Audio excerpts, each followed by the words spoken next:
BJP के राष्ट्रीय अध्यक्ष जेपी नड्डा की सबसे पहले बात करेंगे। मैं हूं आपके साथ शीनम शर्मा। आपको बता दें कि बीजेपी के राष्ट्रीय अध्यक्ष जेपी नड्डा आज हरिद्वार के दौरे पर आ रहे हैं और नड्डा हरिद्वार के दौरे को लेकर तैयारी भी पूरी हो गई है। यहां पर ऋषिकुल ऑडिटोरियम को सजाया गया है। वहीं नड्डा के स्वागत में पूरा शहर होर्डिंग से और पोस्टर से पटा हुआ है। सबसे पहले जेपी नड्डा ऋषिकुल ऑडिटोरियम में पहुंचकर प्रधानमंत्री के मन की बात कार्यक्रम को सुनेंगे। इस दौरान बूथ 174 के कई कार्यकर्ता भी मौजूद रहेंगे।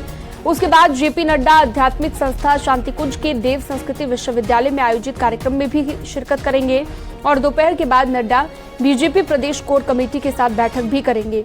उसके बाद हर की पैड़ी पर गंगा आरती में शामिल होंगे। जेपी नड्डा के हरिद्वार दौरे के दौरान मुख्यमंत्री पुष्कर सिंह धामी भी मौजूद रहेंगे। वहीं नड्डा के हरिद्वार दौरे को लेकर स्थानीय भाजपाई कार्यकर्ता भी खासे उत्साहित हैं।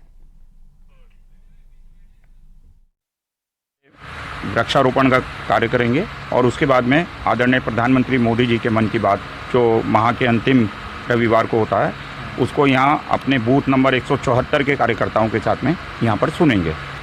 G20 से वसुधैव कुटुंबकम की थीम पर जो कार्यक्रम है उसमें वो प्रतिभाग करेंगे। और चलिए सीधा रुख करते हैं हरिद्वार से। भारती सकलानी खबर पर ज्यादा जानकारी के साथ हमारे साथ जुड़ गई हैं। भारती, सबसे पहले तो मन की बात कार्यक्रम को सुनेंगे जेपी नड्डा, उसके बाद आगे का क्या कुछ कार्यक्रम जेपी नड्डा का रहेगा हरिद्वार में? देखिए, मन की बात कार्यक्रम को सुनने से पहले वो इस ऑडिटोरियम में आएंगे ऋषिकुल के और यहाँ पर एक पौधे का रोपण भी करेंगे। कार्यकर्ताओं में जबरदस्त उत्साह है। आज ये कहा जा सकता है कि पूरा दिन जो है वो कार्यकर्ताओं के बीच में यहाँ पर रहेंगे। कोर कमेटी की मीटिंग भी जेपी नड्डा लेने जा रहे हैं और कार्यकर्ताओं में जबरदस्त उत्साह है। देहरादून से अगर हरिद्वार रूट की मैं बात करूं तो पूरे जगह जगह पर देखने को मिल रहा है कार्यकर्ता स्वागत के लिए यहाँ पर उमड़े हुए हैं, तैयारियों में लगे हुए हैं। आज जो ये जेपी नड्डा का दौरा है इसमें कई कार्यक्रमों में वो शामिल होने जा रहे हैं। शाम को गंगा आरती में भी वो शामिल होंगे। इसके अलावा पदाधिकारियों के साथ भी वो यहाँ पर मीटिंग करने जा रहे हैं। कोर कमेटी की भी मीटिंग होगी जैसा कि मैंने अभी आपको बताया। तो ये कहा जा सकता है कि आज का दिन हरिद्वार में पूरी तरह से बिताने वाले हैं जेपी नड्डा और यहाँ पर कई कार्यक्रमों में शिरकत करेंगे। ठीक है, बहुत शुक्रिया तमाम जानकारी के लिए आपका भारती सकलानी। और देहरादून से एक बड़ी खबर आ रही है जहां पर रजिस्ट्रार ऑफिस के रिकॉर्ड्स में छेड़खानी के मामले को लेकर एसआईटी ने वकील कमल विरमानी को अरेस्ट कर लिया है। विरमानी की अरेस्टिंग शनिवार रात को हुई है। पहले भी यूपी का वकील इमरान अरेस्ट हो चुका है और अभी इस मामले में कुल 9 आरोपियों की गिरफ्तारी हो चुकी है। आपको बता दें, देहरादून में करोड़ों की जमीन खुर्द-बुर्द की मामले को लेकर सीएम पुष्कर सिंह धामी के निर्देश पर बनी है और एसआईटी जांच मामले को लेकर चल रही है। हो सकता है और भी एफआईआर हो, पहला पॉइंट। और अभी गिरफ्तारियां और भी होनी बाकी हैं और हमने एसएसपी को, एसआईटी पूरी टीम को निर्देशित कर दिया है कि किसी भी हालत में कोई जो है इसमें दोषी बचने ना पाए। तो रिकॉर्ड्स में छेड़खानी की गई थी और इसी मामले को लेकर करीब 10 गिरफ्तारियां बताया जा रहा है, पहले भी हो चुकी हैं। सत्येंद्र बर्तवाल इस पर ज्यादा जानकारी देंगे। सत्येंद्र, एसआईटी जांच कर रही है। एसआईटी ने वकील कमल विरमानी को अरेस्ट कर लिया है। अब आगे किस तरह का एक्शन हो सकता है और कहां तक ये जांच जाएगी?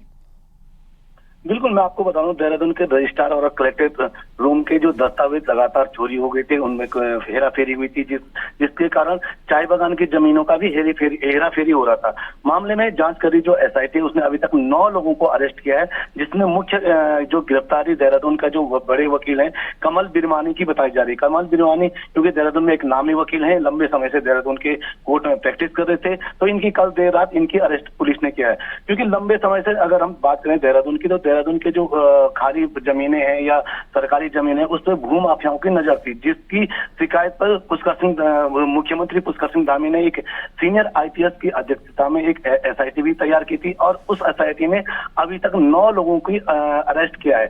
अभी तक जो जानकारी मिल रही है कि ये पूरी टीम पकड़ी गई है जिनको अभी अरेस्ट किया है, तो इन्होंने करीब 200 बीघा जमीन, यानी कि देहरादून की जो 200 बीघा जमीन थी उसके दस्तावेजों से छेड़छाड़ करके वो अपने परिचितों के नाम किए, जिसमें से इस पूरी टीम ने 10 बीघा जमीन को भी बेच दिया था। अभी तक ये पूरी जानकारी है और अभी इस पूरे मामले में कुछ और महत्वपूर्ण अरेस्टिंग अब आगे देखने को मिल सकती है। जी ठीक है। और इसके अलावा अगर हम बात करें, क्योंकि पहले भी कई गिरफ्तारियां हो चुकी हैं और ये मामला और बहुत ज्यादा अब उलझता हुआ दिख रहा है। 9 आरोपी पहले अरेस्ट हो चुके हैं, अब एक और गिरफ्तारी हो गई है। कह सकते हैं कि जो रिकॉर्ड्स के साथ छेड़खानी हुई थी वो काफी बड़े लेवल पर अब जा रही है जांच के लिए। बिल्कुल बिल्कुल, क्योंकि जिस तरीके से कमल बिरमानी की जो अरेस्टिंग हुई है उसके बाद अब ये उम्मीदें जताई जा रही कि जो एसआईटी है, एसआईटी को कुछ और बड़े जो चेहरे हैं देहरादून में, जो नामी और भी वकील हैं या और भी बड़े जो भू माफिया हैं, उनको भी पुलिस अपने गिरफ्त में ले सकती है। क्योंकि 200 बीघा ये पूरा इलाका जो बताया जा रहा है 200 बीघा जमीन का है, जो इन लोगों द्वारा खुद किया जा रहा था फर्जी दस्तावेजों से। तो उम्मीदें अब ये जताई जा रही कि पुलिस अब और भी बड़ी कार्रवाई आगे देखने को मिल सकती है। बिल्कुल, और बड़े खुलासे भी मामले को लेकर हो सकते हैं इस बड़ी कार्रवाई के साथ। बहुत शुक्रिया तमाम जानकारी के लिए आपका सत्येंद्र बटवाल। आगे बढ़ते हैं। हरिद्वार के सिडकुल थाना क्षेत्र में हुई फायरिंग से एक युवक घायल हो गया है। देर रात हुए 2 युवकों के बीच विवाद ने एक दूसरे पर गोली चला दी है। दोनों के बीच गर्लफ्रेंड को लेकर विवाद होना इसकी वजह बताई गई। फायरिंग की सूचना मिलते ही पुलिस मौके पर पहुंची, घायल युवक को अस्पताल भेजा गया। वहीं गोली चलाने वाला आरोपी युवक अभी भी पुलिस की पकड़ से बाहर है। एसपी क्राइम का यह कहना है कि घायल युवक का अभी भी इलाज चल रहा है। जैसे ही वो कुछ बात करने की स्थिति में आएगा तभी घटना के कारणों का पता चल पाएगा।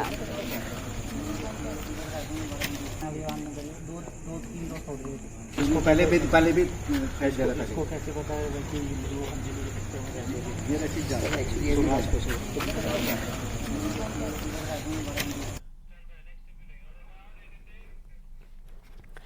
देहरादून से बड़ी खबर है। डेंगू टेस्ट में मनमाने रेट वसूलने के बाद न्यूज 18 की खबर का बड़ा असर हुआ है और राज्य में डेंगू के टेस्ट के लिए रेट सरकार ने तय कर दिए हैं। डेंगू टेस्ट के लिए 500 रुपए से लेकर 1100 रुपए तक का रेट तय किया गया है। डेंगू रैपिड टेस्ट के लिए 500 से 800 रुपए तक का रेट टेस्ट तय किया गया है। वहीं एलिजा टेस्ट के लिए 1000 से 1100 रुपए तक का रेट तय किया गया है। अब तक अस्पताल और लैब मनमाने पैसे वसूल रहे थे। न्यूज 18 ने प्रमुखता से इस खबर को दिखाया, जिसके बाद बड़ा एक्शन हुआ है और डेंगू टेस्ट के रेट तय कर दिए गए हैं।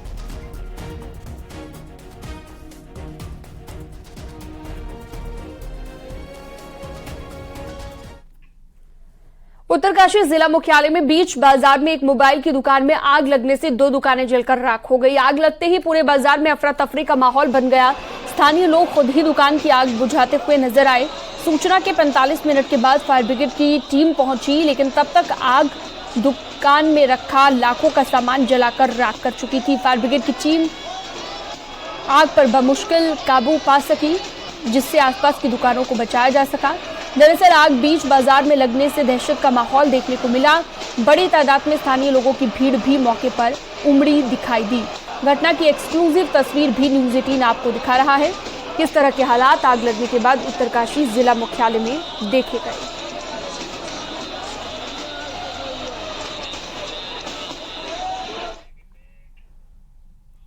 पूर्व राज्यपाल भगत सिंह कोश्यारी कुमाऊं के दौरे पर हैं। अल्मोड़ा सर्किट हाउस में लोगों की समस्या उन्होंने सुनी। कोश्यारी ने कहा कि देश में ही नहीं बल्कि दुनिया में पीएम मोदी का डंका बज रहा है। बागेश्वर चुनाव सहित सभी चुनावों में बीजेपी को सफलता हासिल होगी। अगला उत्तराखंड का दशक तभी होगा जब हम लोग यहाँ के मुख्यमंत्री के हाथ मजबूत करेंगे, प्रधानमंत्री के हाथ मजबूत करेंगे और जनता इसको समझती है। और इसलिए मुझे लगता है कि यहाँ के विकास के लिए और यहाँ के आगे बढ़ने के लिए चाहे बागेश्वर की जनता हो या उत्तराखंड की शेष जनता, वो एकदम मोदी जी के साथ, धामी के साथ रहेगी। जनता की समस्याओं को लेकर सीएम पुष्कर सिंह धामी ने बड़ा आदेश दिया है। सभी डीएम को अब हर रोज 2 घंटे आम जनता की समस्याओं को सुनना होगा। कल हुई मीटिंग में सीएम धामी ने सभी डीएम को ये निर्देश दिए हैं। सीएम धामी ने देहरादून में जनता की समस्याएं सुनी हैं, जिसमें स्वास्थ्य, सड़क, रोजगार और जमीन से संबंधित मामले आए हैं। जनता दरबार में कई समस्याओं का मौके पर ही निपटारा किया गया।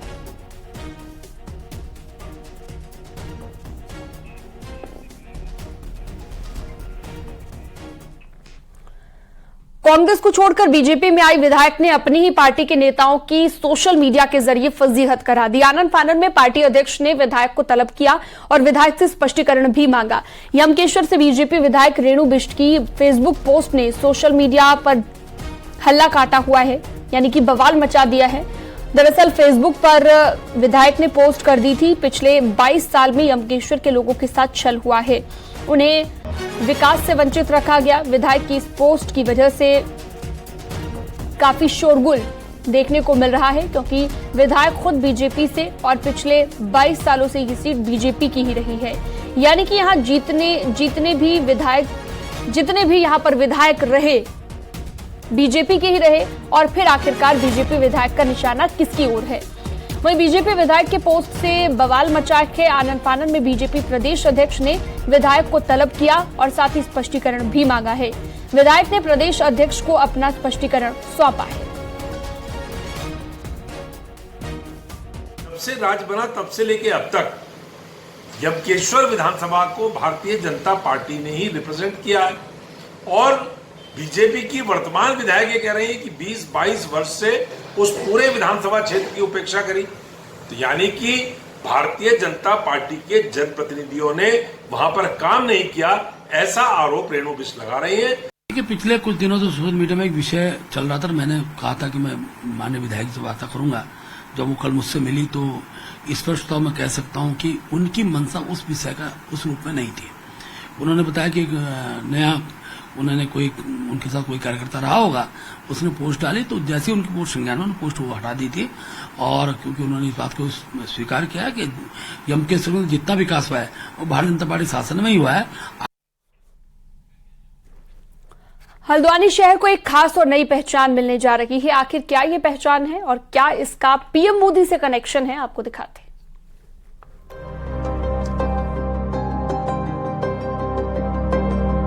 हल्द्वानी में आजादी से पुरानी इस तहसील की बिल्डिंग की जगह अब नई बिल्डिंग बनने जा रही है, लेकिन ये बिल्डिंग अपने आप में खास होगी क्योंकि इसका नाम पीएम नरेंद्र मोदी के नाम पर नमो बिल्डिंग रखा जाएगा।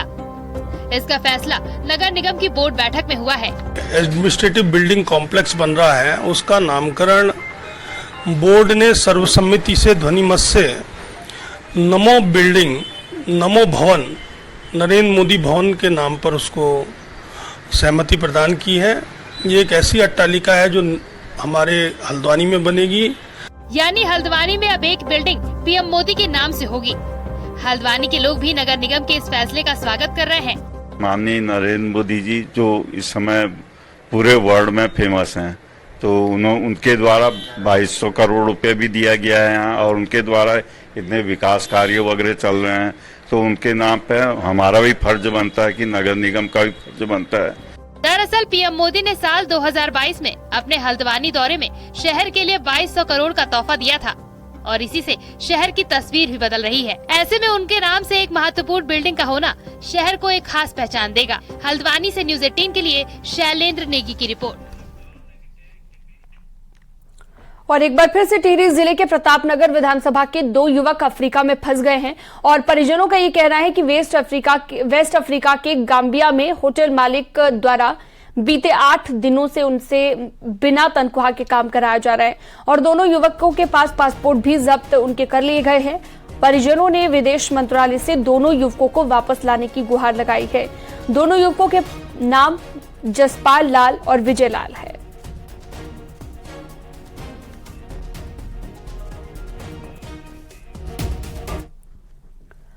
और सबसे पहले बात करते हैं मौसम की अब अपडेट की, क्योंकि मौसम का अपडेट बताना आपको बहुत ज्यादा जरूरी है। आगे उत्तराखंड में मौसम काफी अच्छा रहने वाला है।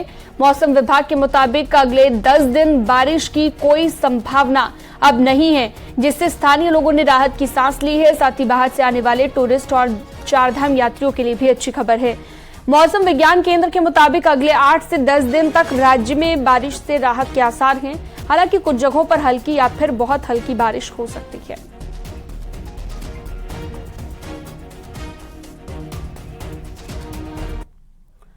कॉर्बेट टाइगर रिजर्व से लगे टेरिटोरियल डिवीजनों में भी बाघों की संख्या अच्छी खासी है, लेकिन ये बाघ अब बाघ के ही दुश्मन बन गए हैं। कैसे, देखिए।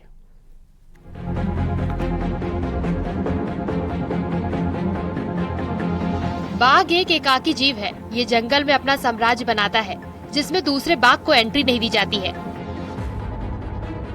ऐसे में यदि दूसरा बाघ इस साम्राज्य में प्रवेश करता है तो इनमें संघर्ष होना लाजमी है, जिसमें अधिकांश बार बाघ की मौत हो जाती है।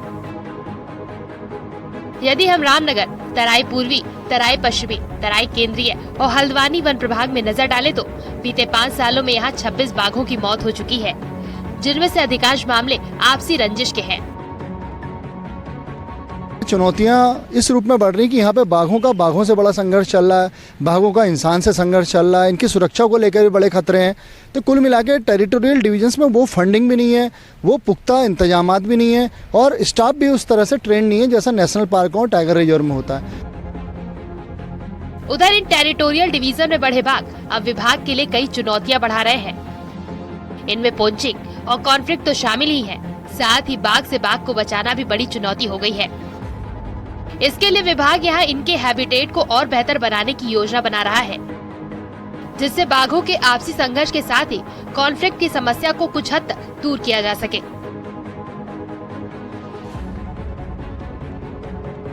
जहाँ पे हमारा पॉसिबिलिटी है स्पेस को क्या हैबिटेट को इम्प्रूवमेंट कर सकते हैं, तो उसको हैबिटेट इम्प्रूवमेंट किया जाएगा उसमें, ताकि जो एनिमल्स है वो प्रॉपर वे में उसको फीडिंग और स्पेस मूवमेंट के लिए स्पेस मिले। इन टेरिटोरियल डिवीजनों में से कई डिवीजन में देश के कई टाइगर रिजर्व से ज्यादा बाघ हैं।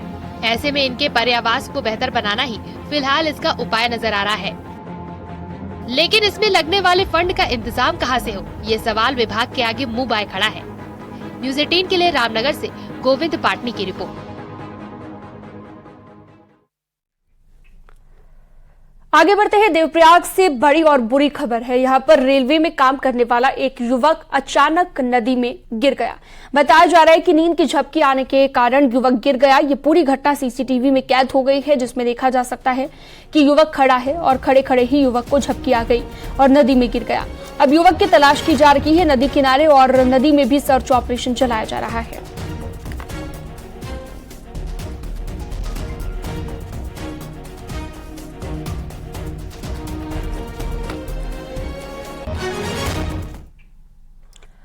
कोटद्वार में नेशनल हाईवे पर अतिक्रमण हटाने पहुंची नगर निगम की टीम और व्यापारियों के बीच जमकर नोकझोंक हुई है। इस दौरान व्यापारियों ने नगर आयुक्त का घेराव भी किया है और निगम पर भेदभाव करने के भी आरोप लगाए हैं। दरअसल हाईकोर्ट के आदेश के बाद जगह जगह पर अतिक्रमण हटाने का काम किया जा रहा है और इसी बीच कोटद्वार में नगर निगम की टीम हाईवे किनारे अतिक्रमण हटाने पहुंची तो व्यापारियों ने इसका विरोध शुरू कर दिया। व्यापारियों का आरोप है कि बिना किसी पूर्व सूचना के उनकी दुकानों पर बुलडोजर चलाया जा रहा है। वहीं मामले में नगर आयुक्त का ये कहना है कि सभी अतिक्रमणकारियों को नोटिस भेज दिया गया है। सब व्यापारी हैं, सबको नुकसान हो रहा है इसमें, तो सबके लिए नियम एक बराबर क्यों नहीं है? ये क्यों हो रहा है कि बार बार किसी के लिए नियम अलग, किसी के लिए नियम अलग? क्या सीन है? कार्रवाई होने के बाद हटा भी दिया गया था, लेकिन उसके बाद फिर से कुछ लोगों ने अतिक्रमण कर लिया गया है। माननीय उच्च न्यायालय के इसमें स्पष्ट आदेश है कि जहाँ पर भी NH के किनारे जहाँ पर भी अतिक्रमण उसे तत्काल हटा दिया जाए। तो उसी क्रम में आज यहाँ पे कार्रवाई चल रही है। लोगों से इसमें वार्ता भी की गई थी। उत्तरकाशी में इस बार रक्षाबंधन के लिए गोबर और पिरूल से बनी राखियां बनाई गई है, जो कि काफी पसंद की जा रही हैं। एक रिपोर्ट आपको दिखाते हैं।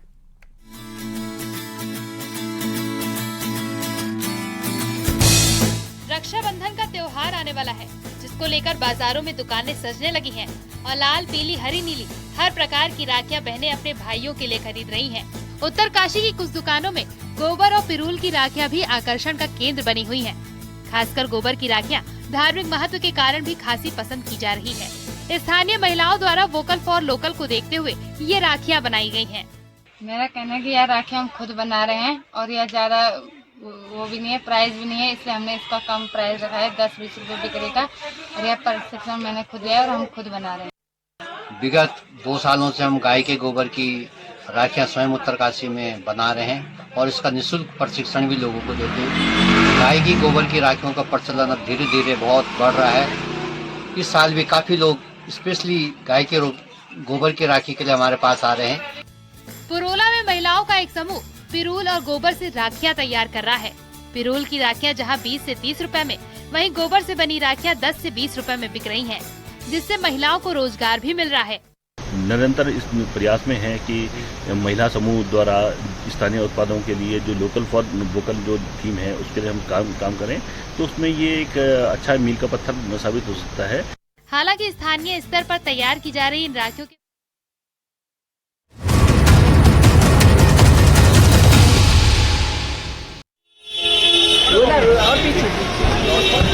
तस्वीरें इस वक्त आ रही हैं हरिद्वार से। जेपी नड्डा हरिद्वार के दौरे पर है, आज हरिद्वार पहुंच गए हैं, उनका काफिला पहुंच गया है कार्यक्रम स्थल की ओर। जो तस्वीरें आपको हम दिखा रहे हैं, सीएम पुष्कर सिंह धामी भी यहां पर मौजूद रहने वाले थे और डाम कोठी में सीएम धामी मौजूद रहेंगे। ऋषिकुल ऑडिटोरियम जहां पर ये पूरा कार्यक्रम रहने वाला है जेपी नड्डा का, और यहां पर पीएम मोदी के मन की बात कार्यक्रम को भी वो सुनेंगे। फिलहाल आप देखिए कार्यकर्ताओं का जोश कितना हाई, तस्वीरें आपके सामने हैं। जेपी नड्डा इन तस्वीरों के जरिए हम आपको दिखा रहे हैं, पहुंच चुके हैं, हरिद्वार पहुंच गए हैं बीजेपी के राष्ट्रीय अध्यक्ष जेपी नड्डा। हरिद्वार का उनका दौरा है जहां पर ऋषिकुल ऑडिटोरियम में ये पूरा कार्यक्रम रहने वाला है और किस तरह से कार्यकर्ताओं ने सम्मान किया जेपी नड्डा का, उत्साह दिखाया, फूल उन पर बरसाए गए और अब ये गेट पर आप देख रहे हैं किस तरह से स्वागत हो रहा है बीजेपी के राष्ट्रीय अध्यक्ष जेपी नड्डा का। ये सीधी तस्वीरें इस वक्त आपकी टीवी स्क्रीन पर लाइव आपको दिखा रहा है न्यूज़ 18। प्रदेश अध्यक्ष महेंद्र भट्ट साथ में मौजूद हैं और साथ ही साथ सीएम धामी यहां पर मौजूद हैं। तो इस पूरे कार्यक्रम में तमाम बीजेपी के बड़े नेता आपको नजर आने वाले हैं। सबसे पहले पौधारोपण आप देखिए, पौधारोपण यहां पर करते हुए जेपी नड्डा।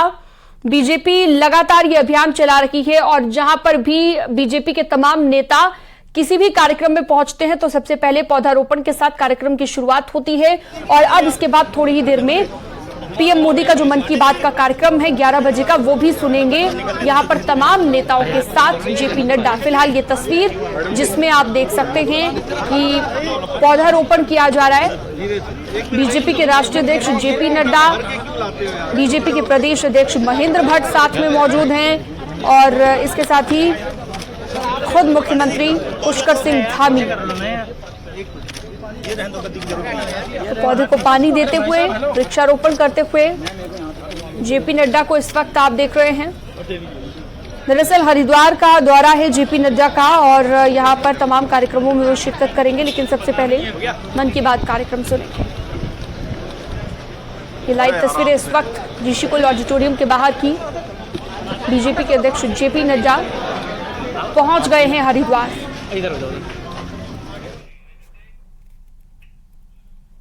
और वक्त तो चला एक बहुत छोटे से ब्रेक का।